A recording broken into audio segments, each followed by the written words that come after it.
Assalamu alaikum mekендештер, Жума Марек. Куттуу мечиттин алдында туруп, ыйык күн болгон жума менен сиздерди куттуктаганча, кыскача жакшы соонун кабар менен бөлүшө кетели.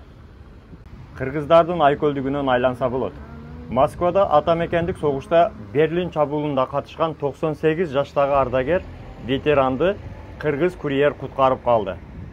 Москвада кыргыз курьер жигити улуу ата мекендик согуштун 95 жаштагы ардагери Берлин чабуулунда катышкан Виктор Бердюгинди мошенниктерден куткарып калды. Чоң атага кыргызстандык курьер чоң жардам берген. 8 апрель күнү ардагерге дачасында жашаган кошунасы чалып, шашылыш түрдө карызга акча сураган.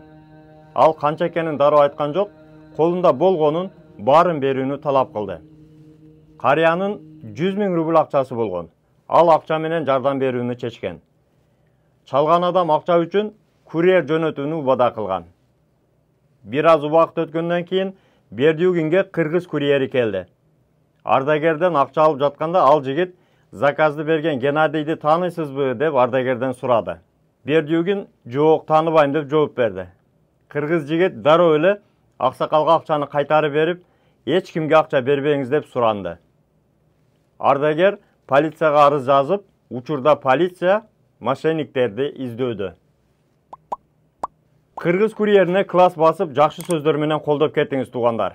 Бөтөн жерде дайым бири-бирибизге поддержка кылып, айкөлдүк жакшылыгыбызды, баатырлыгыбызды көрсөтүп жүрө берели. Ал эми таза регистрация боюнча 8936 111 7911 номерине кайрылыңыздар, жигиттер жардам берет. Дагы бир жолу жума марек болсун. Кылган дубаларыбыз, берген эхсандарыбыз, окуган намаздарыбызды Аллахым кабыл кылсын. Бөтөн жерде бөөдө кырсыктан, куру дооматтан Аллахым сактасын. Аман болуңуздар туугандар, дайыма жакшылыкта болуңуздар. Жума марек. Москвада мекендештер, документ жок кыйналсаңыздар, регистрация бүтүп калса, же өтүп кетсе, же жоготуп алсаңыз, миграционканы жаңылатыш керек болсо, чек арага коркпой чыгып келейин десеңиз, баягы эле Москвадагы хит болгон Мухиддин ажы кызматта. Өзү до конца айдайт, ашыкча акча албайт, документке жардам берип туурулайт, даже кыйналган мекендештерди бекер ташыйт. Мухиддинге Москвардан деп чалсаңыз, по-братски жылуу жумшак барып келесиз.